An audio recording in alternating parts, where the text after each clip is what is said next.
De posture, il ne s'agit pas de rhétorique, il s'agit d'éléments factuels que nous devons énoncer, car il convient d'alerter sur les réalités et les éléments d'évolution de ce dossier. On l'a rappelé, ça a été rappelé, ça imprègne l'ensemble des interventions relatives à la situation de Mouhamadou Farba Ngom.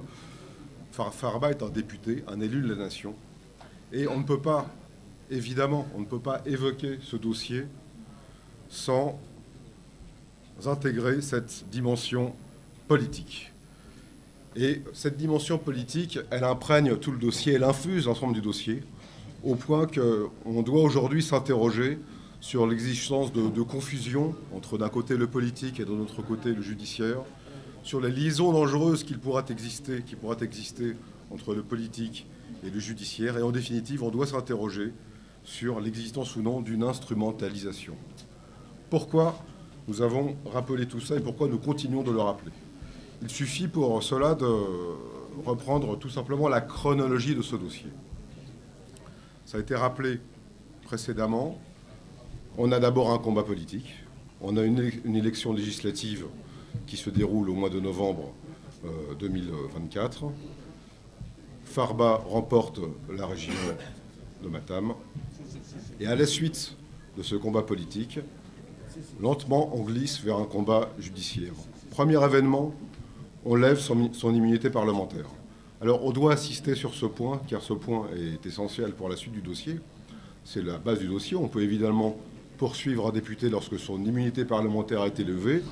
Encore faut-il que les députés soient placés en mesure de se prononcer sur le bien fondé ou non de la demande de levée d'immunité. Au cas précis, on parle de rapport de la CENTIF, et ce qui est de notoriété publique, ce qui a été avancé dans le cadre du dossier, c'est que ce rapport de la CENTIF n'a pas été communiqué aux parlementaires. Donc je pose la question, comment peut-on lever l'immunité parlementaire d'un député, d'un représentant de la nation, lorsque on n'est pas à même de se prononcer sur un dossier précis, complet, circonstancié? C'est le premier élément. Et tout est à l'avenant.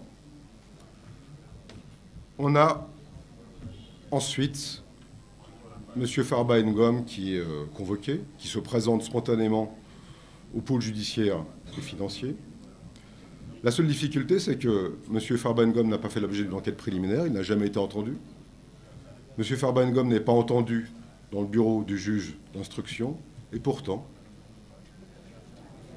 sur la base d'aucun élément factuel précis, M. Farba Ngom, d'une part, est inculpé, le simple fait de son inculpation est contestable, et d'autre part, il est placé en détention provisoire.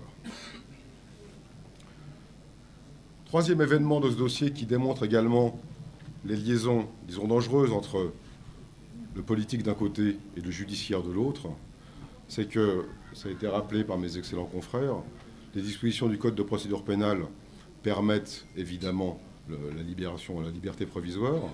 Le cadre de la liberté provisoire, le cadre du cautionnement est précisé dans le Code de procédure pénale. Les éléments de cautionnement ont été présentés.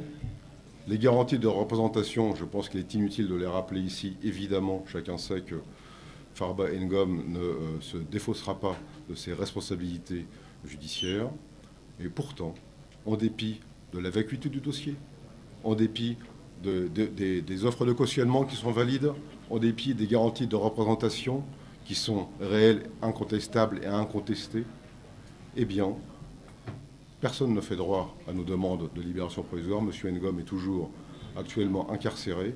Et donc, le pool d'avocats que nous sommes aujourd'hui ne peut que s'interroger sur les actions qui s'offrent à nous et qui doivent être menées pour qu'enfin justice soit rendue, qu'enfin le droit soit entendu et qu'enfin l'innocence de notre client puisse être démontrée, puisque dans ce dossier, il semble que la charge de la preuve ait été inversée. Ce n'était pas au parquet de démontrer la culpabilité, mais plutôt à l'accusé de démontrer son innocence. Mais c'est ce que nous ferons.